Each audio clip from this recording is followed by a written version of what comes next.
Take notes in class. Good studying begins with good notes taken in class.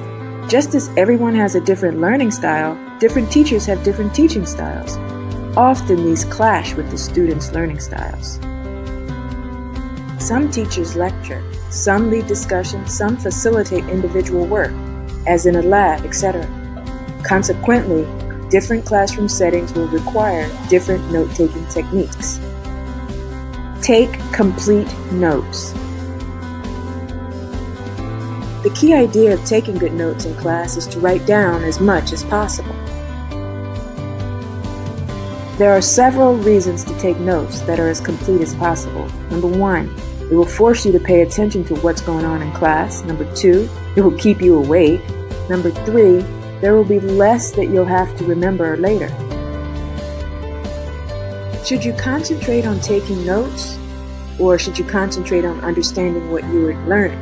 Paradoxically, I'd err on the side of taking notes, not understanding. Understanding can come later when you review your notes, but if you have incomplete notes, it will be hard for you to learn what you didn't take notes on. Neatness doesn't count. Another key idea of taking notes is that you don't have to be neat. You only have to be legible enough to be able to read your notes a few hours or at most a few days later. Ask questions and make comments. If you have a question or something comes to mind as you're taking notes, you have 2 choices. 1, you can contribute to the class discussion by asking your question or making your comment, or 2, you can jot your question or comment down in your notes. One reason that you should always put your question or comment in your notes is so that you won't forget it. You can always bring it up later in class or one-on-one with the teacher or a fellow student. One technique that I use to be able to distinguish my own questions or comments from the rest of the notes is to put them in the margin and/or surround them with big, bold, square brackets, like this. Take notes in class and rewrite them at home. Notice that I said take notes in class and rewrite them at home, not take notes in class and study them at home. Of course you should study your class notes at home, but just reading them is too passive. Studying must be active. It is all too easy when just reading passively to have your mind wander, or even to fall asleep. Notes are often incomplete or sketchy. Just reading such notes won't help. And a few days or months after you take them, they very well may be illegible or incomprehensible. Finally, if you don't do something active with your notes, you run the risk of them being unorganized or even misplacing them. What I suggest is that you study your notes by rewriting them. For each class, buy a separate notebook from the one that you take your notes in. I recommend a composition or a spiral notebook, not a loose leaf book for your permanent notes.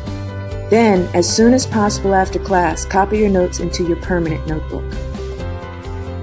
The main idea behind rewriting your raw class notes, besides making them more legible and organized, is that the very act of copying them is one of the best ways of studying them.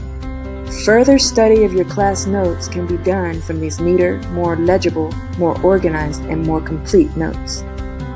Use this opportunity to fill in the gaps from your memory while they're still fresh in your mind. You may find that you have questions, perhaps something you missed or don't understand. If so, good. Make a note of your question and ask it in class next time. Use this opportunity to reorganize your notes in a more logical or coherent fashion. You could write your permanent notes in an outline. You don't always have to follow any official or formal outline style or format. After all, these are your notes. Don't rely on the instructor's lecture notes. Some instructors provide their own set of lecture notes using PowerPoint or some other format.